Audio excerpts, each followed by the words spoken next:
गोपीचंदची जिरत नाही रे. तुम्ही किती जरी वाईट केलं मला काय मेंढर राखायला पाठवू शकता का? काय करू शकता तुम्ही माझं वाकडं? आणि आम्ही निवडणुकीची तयारी सुरू केली.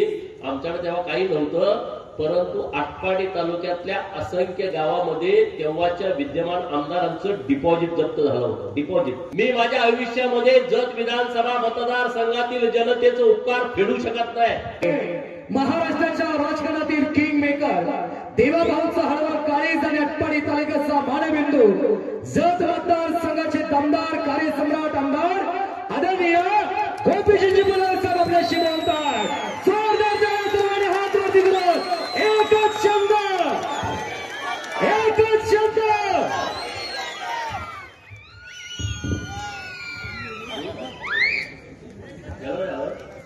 आवाज येतोय ना?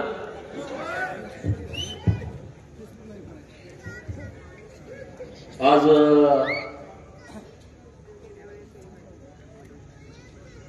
बनपुरी गावामध्ये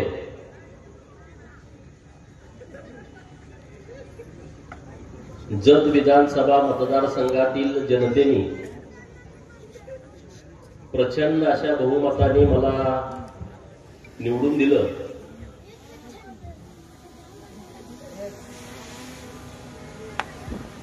याचा आनंद अखंड महाराष्ट्रातील कार्यकर्त्यांना झाला.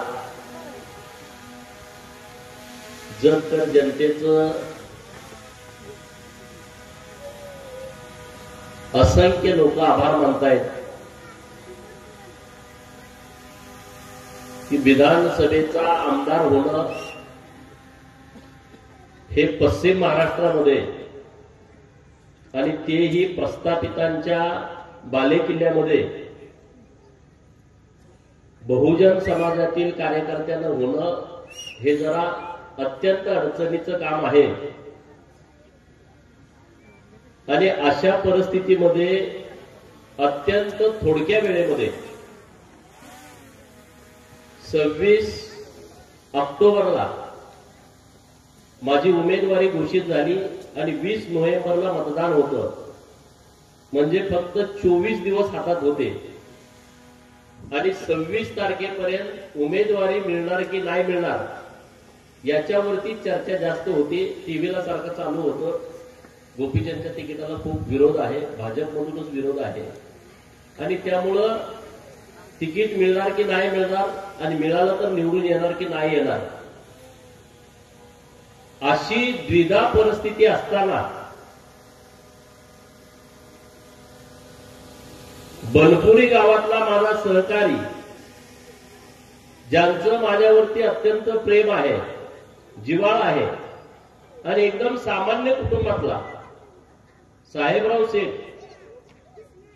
त्यांनी 26 तारखेला उमेदवारी घोषित झाल्याच्या नंतर मी 100% आमदार होणार म्हणून 11 बोकडं बाजारातून जाऊन घेऊन आले.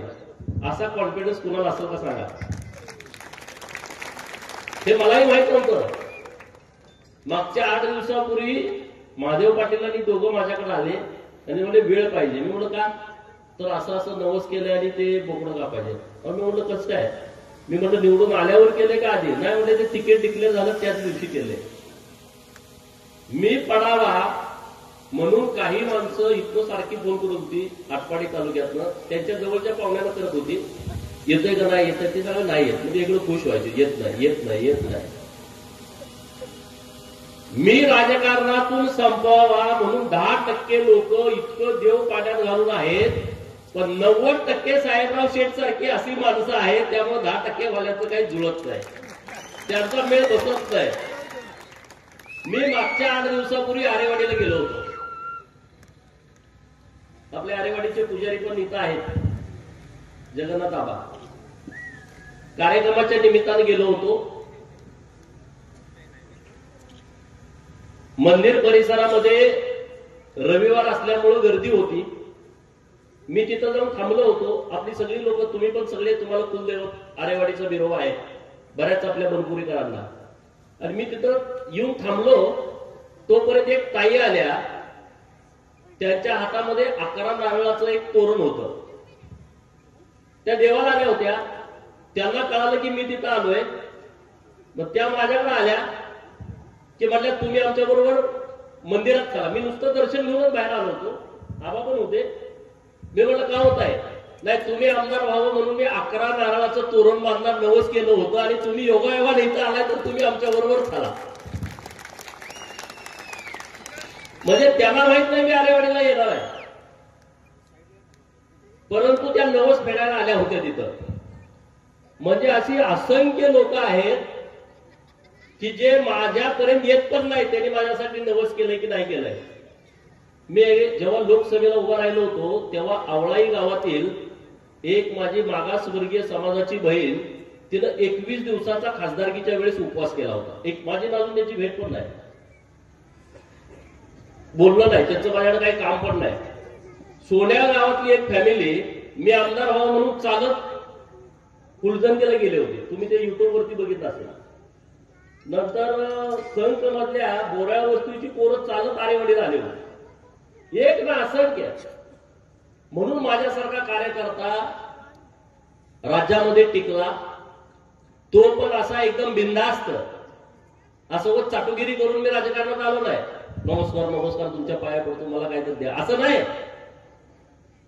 स्पष्ट भूमिका मांडून जे समाजाच्या हिताचं आहे त्याच्यावरती उघड बोलून आणि कुणालाही अंगावरती घेऊन मी राजकारणामध्ये टिकलो. त्याचं कारण आहे की असंख्य तुम्ही अशी माझ्यावरती प्रेम करणारी मंडळी आहेत, म्हणून माझं राजकारण टिकलं, नाहीतर ते टिकणं शक्य नव्हतं.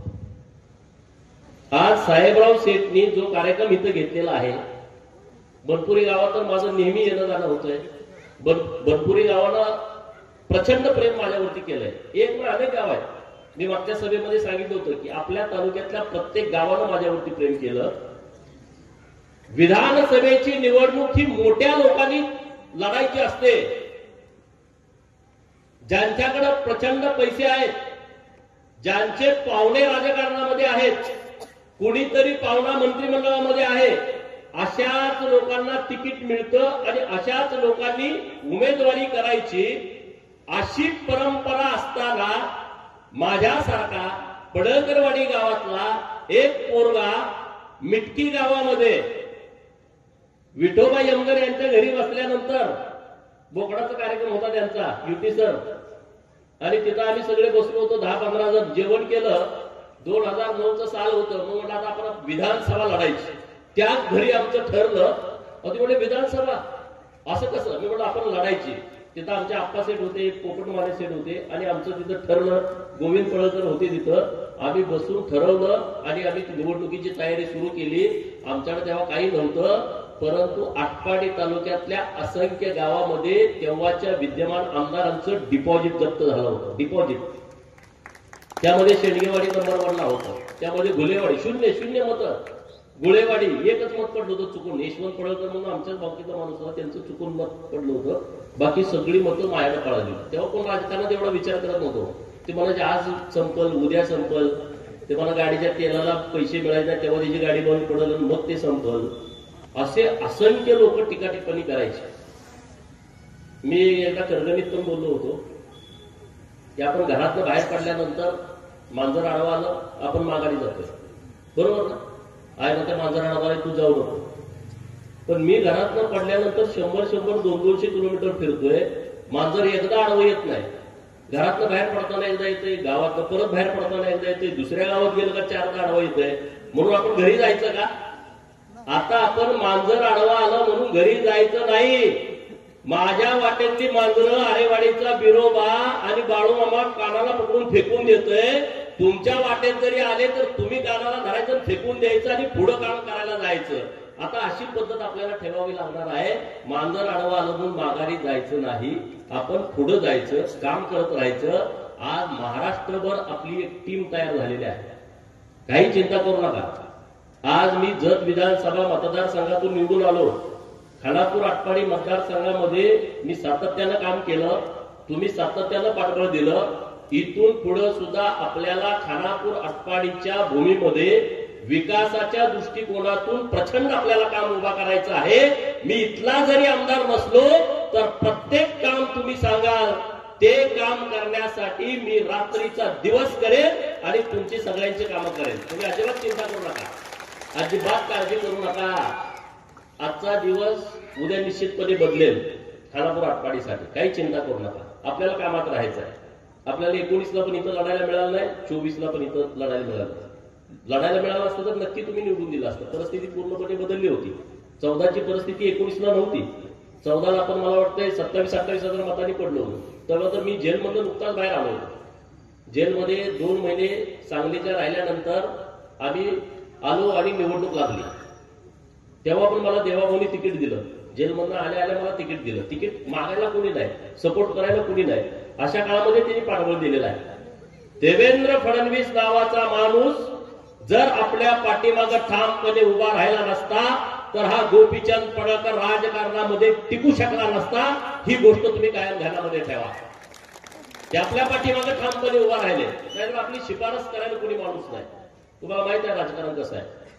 सदाभाऊ खोत आणि मी आम्ही ताकदीनं राज्यभर जे काम उभा केलं, गोरगरिबांची भूमिका मांडली, शेतकऱ्यांची कष्टकऱ्यांची भूमिका मांडली, त्या भूमिकेसोबत आज वरिष्ठ नेते आमच्या सोबत राहिले म्हणून आज आपल्याला हा दिवस बघायला मिळतोय. त्यामुळे तुम्ही चिंता करू नका. आपल्याला खूप पुढे मेहनत करायची आहे. मला पण वाईट वाटतंय हो, मी खानापूर आटपाडीचा आमदार व्हायचं म्हणलं पण होऊ शकलो नाही. तुम्हाला पण वाईट वाटत असेल, काही लोकांना बरं वाटत असेल, इथं बरं गेलं तर बरं जात नसतोय. टेन्शन घेऊ नका. आता इथं ब्रह्माशेठ आहे ना, पाय रोवून इथं उभा आहे. तुम्ही चिंता करू नका. तो रात्रंदिवस मेहनत घेतोय, तो पण होणार ना एक दिवस. लढतोय, तुम्ही सगळे सोबत आहे ना. आम्ही चिंता करत नाही. आम्ही लोकांच्या बरोबर आहे. माझ्याकडे कुणी माणूस आला त्याचं काम केलं नाही असं कधी झालं नाही. एखादं काम माझ्याकडून झालं नसेल पण ते काम करण्यासाठी आम्ही प्रयत्न केला नाही असं पण कधी झालं नाही. त्यामुळे तुम्ही कधीही माझ्याकडे आला तर आम्ही तुमच्या सोबत आहे. बनपुरी गावातल्या लोकांना माझी विनंती आहे, शेंडगेवाडीकरांना विनंती आहे, आजूबाजूच्या परिसरातल्या सगळ्या लोकांना माझी विनंती आहे की एकत्रित हो, या, एकजूट व्हा. राजकारणामध्ये प्रचंड ताकद आहे. नीट समजून घ्या. हे राजकारण कुणातरी मागं पुढं फिरण्यासाठीचं राजकारण नाही आहे. कुणीतरी येतं, आपल्याला बोलतं, आपण त्यांच्या बरोबर जातो, तशा पद्धतीचं हे राजकारण नाही. राजकारणामध्ये प्रचंड शक्ती आहे. राजकारणच परिवर्तन करू शकतं. राजकारण तुम्ही व्यवस्थितपणे केलं पाहिजे. उद्या जिल्हा परिषद आणि पंचायत समितीच्या निवडणुका आहे. विधानसभेला मी इथं निवडणूक लढवू शकलो नाही.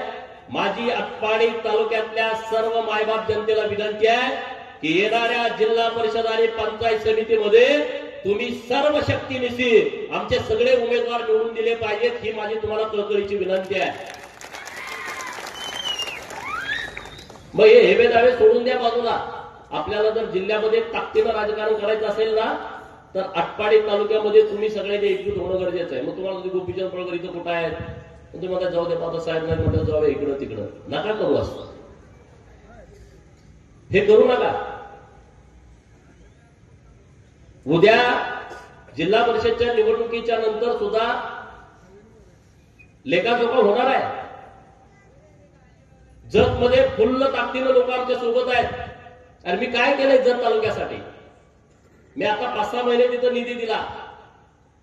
आज त्या लोकांचं माझ्यावरती इतकं उपकार आहेत ना, मी माझ्या आयुष्यामध्ये जत विधानसभा मतदारसंघातील जनतेचं उपकार फेडू शकत नाही. कारण माझ्या राजकारणातली आयुष्यातली ही तशी शेवटची निवडणूक होती.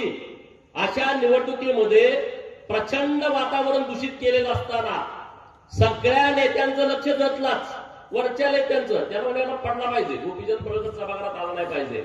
अरे तुम्हाला वाटतंय मी पडलो पाहिजे, पण जतच्या लोकांना वाटत नव्हतं ना. त्याने मला तळ हाताच्या फोडासारखं जपलं आणि विधानसभेमध्ये पाठवलं. आज माझा सन्मान जत विधानसभा मतदारसंघातील मायबाप जनतेने केलाय. आणि म्हणून मी सुद्धा ठरवलंय की जत विधानसभा मतदारसंघातील प्रश्न सोडवण्यासाठी मी रात्रंदिवस मेहनत घेणार आहे आणि घेतोय. तिथल्या लोकांना माहित आहे. मी आता कालच 7 बैठका घेतल्या. सगळे अधिकारी घेऊन सगळ्या गावामध्ये गेलो. सांगा तुमचा काय विषय, सांगा तुमची काय अडचण आहे. अरे आमदारकीमध्ये ताकद आहे ती वापरायला आली पाहिजे. आणि आज त्या पद्धतीनं मी काम करतोय. लोकांचे मला फोन आले आज, तुम्ही जे विधानसभेच्या प्रचाराच्या निमित्तानं बोलणार ते तुम्ही करताय, आम्ही अनुभवतोय. गावोच्या गाव सगळी काल बैठकांना होती. आटपाडीमध्ये पण आपल्याला तसंच काम करायचं आहे. आज मी मुंबईला गेलो, जेव्हा आमदार म्हणून निवडून आल्यानंतर मला अनेक वरिष्ठ नेते भेटले. तू कसं काय निवडून आलाय? वातावरण तर टीव्हीला एकदम खराब होतं. सगळे म्हणायचे भूमिपुत्र विरुद्ध बाहेरचं असं वातावरण तयार झालंय. तिथल्या भाजपच्या नेत्यांनी तुला विरोध केलाय, कसं काय निवडून आला? ते पण 40,000च्या फरकानं. म्हटलं ते जत मधली मातीच अशी आहे, तिथल्या लोकांना जे राजकारण कळतं ना, ते पश्चिम महाराष्ट्रातल्या इतर मतदारसंघातल्या लोकांना राजकारण कळत नाही. इतकी जाणकार लोक या तालुक्यामध्ये राहत आहेत, इतकी जाणकार लोक. तुम्ही जतचा जरा आदर्श घ्या. कुणा तर मागे शहरासारखं फिरू नका रे, माझी विनंती आहे तुम्हाला. गाजर दाखवलं म्हणून कुणा तर मागं ज्यांची लायकी आहे ठीक आहे तिथं जावा ना. ज्यांची लायकी नाही त्यांच्या समोर जाऊन तुम्ही बसता. माझ्यासारख्या कार्यकर्त्याला या गोष्टीचं अतिव दुःख होतं. ज्याची किंमत आहे, जो तत्वानं वागतोय, त्याच्याकडे तुम्ही जावा बिनधास्त, काहीच अडचण नाही. अरे पण ज्यांच्याकडं बघितलं तरी नको वाटतं, घाण येते त्या राजकारणाची, अशा लोकांच्याकडे जाऊन काही लोक बसतात. आणि आम्ही कसं गोपीचंद पडळकरची जिरवली, आम्ही त्याच्या कसं विरोध. गोपीचंदची जिरत नाही रे. तुम्ही किती जरी वाईट केलं, मला काय मेंढर राखायला पाठवू शकता का? काय करू शकता तुम्ही माझं वाकडं? आता ज्या लोकांना वाटतं की गोपीचंद संपला पाहिजे, गोपीचंद काय इतका आता मेंढर राखायला जाईल का? माघारी सांग, होऊ शकतं असं? कशाला वेळ वाया घालवताय? काय होत नसतंय. अरे आम्ही तत्वानं वागतो, आम्ही लोकांच्यासाठी काम करतो, आम्ही चुकीचं काम करत नाही. म्हणून मी राज्यभर फिरतो कुणाला पण लढवून. हे तत्वानं वागल्याशिवाय होत नाही. आज मी 2 वेळा आमदार झालो. कशामुळे झालं? तत्व होतं म्हणून झालं, तुमचा आशीर्वाद होता म्हणून झालं, भारतीय जनता पार्टी माझ्या सोबत होती म्हणून झालं, देवेंद्र फडणवीस साहेबांचा हात माझ्या डोक्यावरती होता म्हणून मी आज 2 वेळा आमदार झालो. 1 नाही 2 वेळा आमदार झालो. इथून पुढे आपल्याला काम करायचं आहे. आमदारकी हा विषय महत्वाचा नाही आहे, पण मित्रांनो सन्मानाचा विषय आहे. तुम्ही किती वेळा अपमानित झाला. खाली बसा. मी 2012ची जिल्हा परिषदची निवडणूक मला आठवते. मी इथून निवडणुकीला उभा राहिलो होतो. अरे किती प्रेम करायचं तुम्ही. माझ्याकडे पैसेच नव्हते, तुम्हालाही सगळ्यांना माहित आहे. वर्गणीवरती आपली निवडणूक झाली आणि समोर सगळे मातबर सगळे उभ्या होते. तुम्हाला सगळी ती परिस्थिती माहित आहे. परंतु बनपुरीकर अशी माणसं होती, तिकडे जायची, तेल टाकायला त्यांचा झेंडा लावायची, तेल टाकलं का झेंडा काढायची, माझा झेंडा लावायची. वस्तुस्थिती आहे. आपण काय तेल टाकू शकत नव्हतो ना. त्यांचं कुठलं असलं का 2 टोप्या असायच्या त्यांच्या खिशात. एक आमची टोपी, एक त्यांची. त्यांचा माणूस दिसला का टोपी त्यांची घालायची. माझ्या वडिलांना माहित आहे त्या प्रक्रियेचे होते. वर्ण विचार असं काय करताय, ऐकत नव्हतं कोण. जिजाला नाही कुठे दिसत नाही तेव्हा पण ते एकदम टाईट सगळं गाड्या अशा भार भार भार. मला पण काय पुस्त माणसं येते. हे प्रेम केलं होतं तुम्ही. महाराष्ट्रातल्या लोकांना काय वाटतंय, गोपीचंद असाच पुढारी झालाय. त्यांना माहित नाही. अरे गोपीचंदसाठी उमेदवारी डिक्लेअर झाल्याच्या दिवशी 11 बोकडं घेऊन कापणारे माझे माणसं आहेत. असा गोपीचंद काही उगाच तयार झालेला नाही. प्रेम करणारी लोक माझ्या सोबत आहेत, संघर्ष करणारी लोक माझ्या सोबत आहेत. अनेक वेळा त्यांनी अपमान सहन केलाय. निवडणुकामध्ये पडलो, आमच्या पोरांच्या दारात फटाकड्या. निवडणुकामध्ये पडलो, आमच्या पोरांच्या दारात गुलाल, पोरांच्या अंगावरती गुलाल. पोलीस प्रशासन जवळ असलं का मस्ती. अनेक विषय आहेत. हे काय 1-2दा घडले अशातला भाग नाही. 2006 आता 2025 आहे. 1 वर्षानंतर 20 वर्ष होते आमच्या संघर्षाला. त्या लोकांना माहित नाही ना. त्यांना वाटते गोपीचंद पडळकरवरती ज्या केसेस आहेत ते सगळं वातावरण दूषित केलेलं. मी जेव्हा विधान परिषदेचा आमदार झालो तेव्हा एका पेपर लिहिलं गोपीचंद पडळकरला लॉटरी लागली. अरे लॉटरी आहे तुम्हाला वाटतंय का? अरे कुणी पण आमदार होतोय, मी तर काम करतोय, संघर्ष करतोय, माझ्याबरोबर लोक आहेत. आरेवाडीच्या बनात दसरा मेळाव्याला आम्ही कुणाला निमंत्रण करत नाही. विचारा पुजेरे, नुसता आम्ही सांगतो अमुक तारखेला आमचा दसरा मेळावा आहे. तुडुंब सगळ्या बनामध्ये लोक असतात, प्रेम करणारी माणसं आहेत. आणि म्हणून आमचं चाललंय आज आरेवाडीच्या बिरोबाच्या मनामध्ये आम्ही काही कोटी रुपयाचा निधी दिलाय. मागं 5 कोटी रुपये दिले होते, परत 1.5 कोटी दिले, परत 2.5 कोटी रुपये दिले. आणि आता मी तुम्हाला सांगतो बिरोबाचे सगळ्या भक्तांना की आता किमान 25 कोटी रुपयाचा आराखडा तयार करून आम्ही तिथं आता पैसे आणतोय. सगळ्या मंदिरांना द्यायचे पैसे, काही चिंता करू नका. सरकार आपला आलाय, आता आपल्याला काम करायचं. तुम्ही काल बघितलं मोदी साहेबांनी लिस्ट काढली पंतप्रधान आवास घरकुल योजनेची. सगळ्या लोकांना आता घरकुल देण्याची प्रक्रिया मंजूर करून टाकली. बऱ्यापैकी घरकुल काल मंजूर झालेली आहेत. राहिलेल्यांना ओबीसी मधून, त्याच्यातून राहिलेल्या भटक्या विमुक्तामधून, त्याच्यातून राहिलेल्या धनगर समाजाच्या पुण्यश्लोक अहिल्यादेवी होळकर घरकुल योजनेमधून सगळ्यांना घरं देण्याची व्यवस्था सरकारच्या माध्यमातून होते. पहिलं सरकार असं आहे की जे सगळ्या गोरगरिबांचा विचार करताय. नाहीतर त्या विधान भवनामध्ये कधी गावात कोण राहतं हे सुद्धा माहित नाही. मी जेव्हा बोलतो तेव्हा माझे सहकारी आमदार मला विधान परिषदेमध्ये म्हणायचे, अरे हा समाज आपल्या महाराष्ट्रात राहतो, तो समाज गडशी दौडी त्यांना काय माहित आहे, कडक लक्ष्मीवाला, मोरेचा गाडावाला, हेळवी त्यांना काय माहित नाही, तांबट आपल्या चौकात येतो त्यांनी कुठं बघितलंय. आमदारांनी, मुंबईत राहणाऱ्या लोकांनी, गिसाडी समाजाचं त्यांना माहित नाही, कैकाडी समाज कुठं राहतोय त्यांना माहित नाही, काय खातो, कसा राहतो हे त्यांना माहित नाही. आज आपण सातत्यानं ती भूमिका मांडली. भारतीय जनता पार्टीचे वरिष्ठ नेते देवेंद्र फडणवीस साहेबांनी त्याच्यावरती निर्णय घेतले. आता काम होतोय. मुख्यमंत्री आता परत झाल्याच्या नंतर या महाराष्ट्रातल्या गोरगरिबांना जो न्याय मिळेल, 1907 ला महाराष्ट्राची स्थापना झाल्यापासून जो न्याय मिळाला नाही तो या 5 वर्षामध्ये त्या लोकांना न्याय मिळालेला तुम्हाला दिसेल. निर्णय झालेले दिसतील. त्यांच्यासाठी वेगळं बजेट धरलेलं तुम्हाला दिसेल. त्यांच्यासाठी वेगळं बजेट हे पहिल्यांदा घडतंय महाराष्ट्रामध्ये. नाहीतर कारखानदार, सुतगिरणीवाले, दूधसंघवाले, पांढरी कपडे घालून मुंबईला येणारे, याच्या पलीकडे कधी सरकारची गाडी गेली नव्हती. याच्या पलीकडे कधी तुमचा विचार कोणी केला नाही. आज पहिल्यांदा विचार सरकारच्या माध्यमातून आपला होतोय. शेतकऱ्यांचा विचार होतोय, दूधवाल्यांचा विचार होतोय, कष्टकऱ्यांचा विचार होतोय. गावात राहणाऱ्या सगळ्या 12 बलुतेदारांचा, 18 पगड जातीच्या लोकांचा विचार सरकार पहिल्यांदा करत आहे. असं कधी झालं नव्हतं. जो तो येतो त्याच्या धुंदीतच मंत्रिमंडळ, त्याचं सरकार, मागं 4 गाड्या, पुढं 4 गाड्या, वाईक वाईक वाईक वाईक वाईक देवा. ह्याच्या पलीकडे कधी ह्याचं डोकं गेलंच नाही. ह्या पाहुण्याच्या घरात उठायचं, त्या पाहुण्याच्या घरात, त्या पाहुण्याच्या घरात उठायचं, दुसऱ्या पाहुण्याला, ह्याच्या पलीकडे कधी गेलं नाही. कधी गोरगरीब लोकांचा विचार केला नाही. हे आपलं सरकार पहिल्यांदा असा चांगला विचार करत आहे. 14 ते 19 आणि आता हे सरकार आल्याच्या नंतर मध्ये 2.5 वर्ष पण खूप चांगले निर्णय सरकारने घेतले. आणि त्यामुळं बनपुरी गावामध्ये इतका मोठा भव्य दिव्य कार्यक्रम होतोय. सांगायला कोण प्रेम करत आहे. सामान्य कार्यकर्त्यावरती, आमदार खासदारांच्या वरती मी बघतोय. मुंबईमध्ये आमदार त्या फुटपाथवरती फिरायला लागले ना, त्यांना कोणी ओळखत पण नाही. त्यांना एक बिल्ला असतो खिशाला. ते खिशाला असलं तरच पोलिसात सोडते, नाही तर त्याला पण थांबवू देतो. अहो मी आमदार आहे, मला सोडा.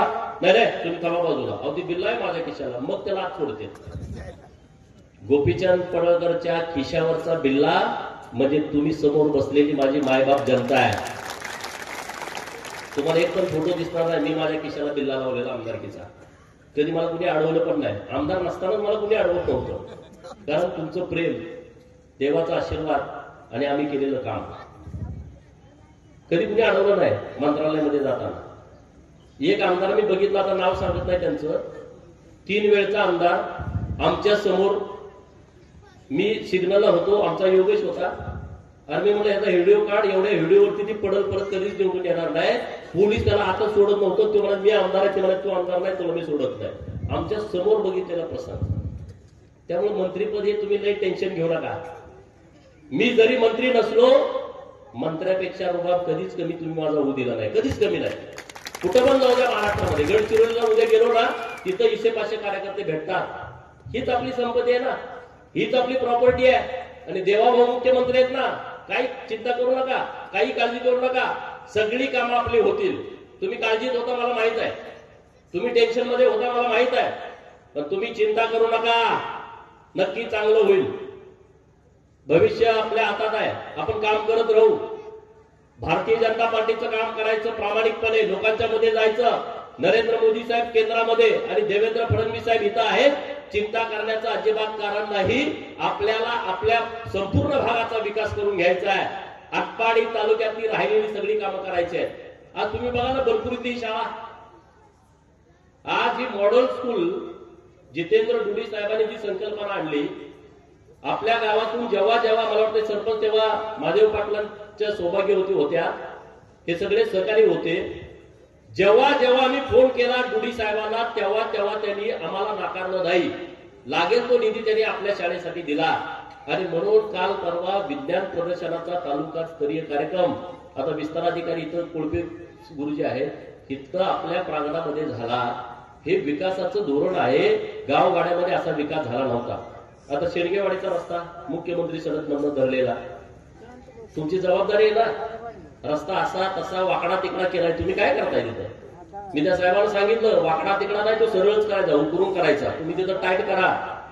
रस्ता स्वातंत्र्यानंतर मिळालाय, तो जर रस्ता व्यवस्थित होणार नसेल तर तो रस्ता करू द्यायचा नाही. कोण पण असू दे बाजीराव, रस्ता पैसे मिळतात ना, त्याला पैसे दिलेत, ते काय कुणाच्या घरचे पैसे घालून कुणी करत नाही. म्हणून मी अधिकाऱ्यांना परवा सांगितलं होतं, ते अधिकारी तिथे येऊन गेलेत. थातूर मातूर जर काय सांगितलं, शेंगेवाडीकरांना माझं सांगणं आहे, आता जर रस्ता चुकला परत 20 वर्ष त्या रस्त्यावरती फंड सरकार टाकणार नाही. आता जे काय असेल ते ताकद तिथंच लावा. तिथं सगळे रस्ता व्यवस्थितपणे तयार करून घ्या. कुठलं पण काम असलं, कुठलाही कॉन्ट्रॅक्टर असला तरी व्यवस्थितपणे काम आपण करून घ्यायचं. प्रत्येक कामावरती आपलं बारकाईनं लक्ष असलं पाहिजे. आजूबाजूला आपली मिटकी आहे, बाळेवाडी आहे, या सगळ्या परिसरातले करगणी सारखं मोठं गाव आहे, तिथं सुद्धा आपल्याला चांगलं डेव्हलपमेंट करायचं आहे. आपण विधान परिषदेला असताना खूप निधी त्या गावात पण दिलेला आहे. माळेवाडीचे आपले पात्रेवाडीचे आपले गायकवाड साहेब इथं आलेले आहेत, त्याला विचारा, ते माझ्याकडे येतच नव्हते. कुठे जरा उभा राहू गेले का, आणि गायकवाड सत्कार करून गेले. ते म्हणजे पात्रेवाडीला आम्ही तुम्हाला मतदान दिलं नाही, मग तुमच्याकडे फंड कसा मागायचा? अरे म्हणलं मतदान नसलं दिलं तरी तुम्ही माझ्याकडे या, तुमचं काम सांगा, मी करून देतो. त्यांनी जेवढी मला कामं सांगितली मी तेवढी सगळी कामं करून दिली पात्रेवाडीची. त्यांनी मला परत गावात बोलून माझा ग्रामपंचायतमध्ये सत्कार केला. अहो आम्ही घाबरत होतो की तुम्हाला मतच दिलं नाही, तुमच्यात निधी कसा मागायचा? अरे आमदार त्यासाठीच असतो, ज्यांनी मतदान दिलं आणि ज्यांनी मतदान नाही दिलं त्यांचंही काम आपण करायचं असते. त्यामुळे तुम्ही चिंता करू नका, आपण व्यवस्थितपणे या सगळ्या प्रक्रियेमध्ये पुढे जाऊ. आपल्याला खूप चांगल्या पद्धतीनं काम करायचं आहे. तालुक्यामध्ये तुम्हाला माझी विनंती आहे, जिल्हा परिषद आणि पंचायत समिती भारतीय जनता पार्टीच्या नेतृत्वात आपल्याला निवडून आणायचे आहेत. तुम्हाला जर खरंच वाटत असेल, नाही तर नुसता माझा सत्कार लाईट लावली, मला हार घातला, त्याचा काही उपयोग नाही. तुम्ही मला 4 झडपी सदस्य आणि 8 पंचायत समितीचे सदस्य निवडून द्यावेत, ही माझी कळकळीची विनंती आहे. जिल्हा परिषद तुम्ही परत एकदा ताब्यात द्या. तुम्ही बघा, त्या जिल्हा परिषदचं आम्ही सोनं केल्याशिवाय राहणार नाही. पंचायत समितीच्या माध्यमातून तुमचं काम केल्याशिवाय आम्ही राहणार नाही. तुम्ही आमच्या पाठीमागे ताकद उभी करा. नाहीतर परत म्हणू नका ह्यो आला, त्यो आला, अमुक आला, तमुक आला, आम्ही असंच बोललो नाही, मग ह्यो रुसला, असलं काही काढत बसू नका किरकोळ गोष्टी. तुमचा आमच्यावर राग असताना आम्हाला डायरेक्ट बोला, पण राजकारणामध्ये तो राग काढू नका. राजकारण हे फार अत्यंत महत्वाचं आहे. आणि त्यामुळं आज बनपुरी गावामध्ये इतका भव्य दिव्य सत्कार साहेबराव शेठ गावकऱ्यांनी सगळ्या घेतला, त्याबद्दल मी त्यांचं मनापासून आभार व्यक्त करतो. बनपुरीकरांचं असंच प्रेम माझ्यावरती राहू द्या. आज मेंढके सुद्धा सगळे टाईट मध्ये इथं आहेत सातत्यानं. मेंढके आमची ताकद आहे हो दीपकराव. आणि बनपुरीतले मेंढके एकदम असे खतरनाक आहे, उलट पालट करून टाकतात काय करायचं म्हणतात. माझ्या बाबतीत एकदम क्लिअर असतात. पण सगळ्या लोकांना माझी विनंती आहे बनपुरी गावातल्या की सगळे एकत्रितपणे आपण सगळेजण पुढे जाऊ. आज भारतीय जनता पार्टीचा सदस्य नोंदणीचा कार्यक्रम राज्यभर सुरू आहे. मोबाईल कोणाकोणाकडे हात बाहेर काढा, सगळ्यांचे मोबाईल हातात घ्या, सगळ्यांचे मोबाईल मला वर दाखवा. सगळ्यांचे काढा, ज्यांच्या ज्यांच्या खिशात मोबाईल आहे. जर नाही काढला तर बाहेर जाताना मोबाईल फुटल तुमचा. सगळ्यांनी मोबाईल काढा, एक नंबर डायल करा, 88. थांबा नंबर डायल करा, काढला का मोबाईल सगळ्यांनी? 88-00-00-2024 तेव्हा तिथं नंबर लिहिलाय बघा. 88 4 वेळा 0 20 24 डायल केला का?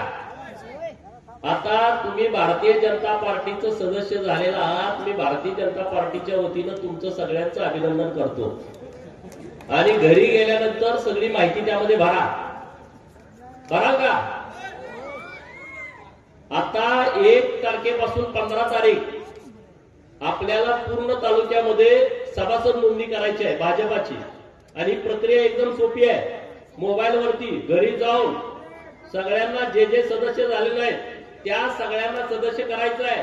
जिल्हा परिषद आणि पंचायत समितीची ही तयारी आहे. सगळेजण घरी जाऊन ना सगळ्यांना प्रत्येक जण 10 जण करा. फक्त 10 जणांना तुम्ही जर सभासद केलं ना तर आपले भरपूर सभासद होत आहेत. कराल का सगळे? हा, एवढंच या निमित्तानं बोलतो. तुम्ही इतक्या मोठ्या संख्येनं या कार्यक्रमाला उपस्थित राहिला त्याबद्दल तुमचं सगळ्यांचा आभार व्यक्त करतो. धन्यवाद साहेब. आवाज माणदेशाचा, माणदेशातील प्रत्येकाचा. माणदेश प्राईम सबस्क्राईब करा आणि अपडेट रहा. नवीन व्हिडिओच्या नोटिफिकेशनसाठी बेल आयकॉनचं बटन दाबा. धन्यवाद.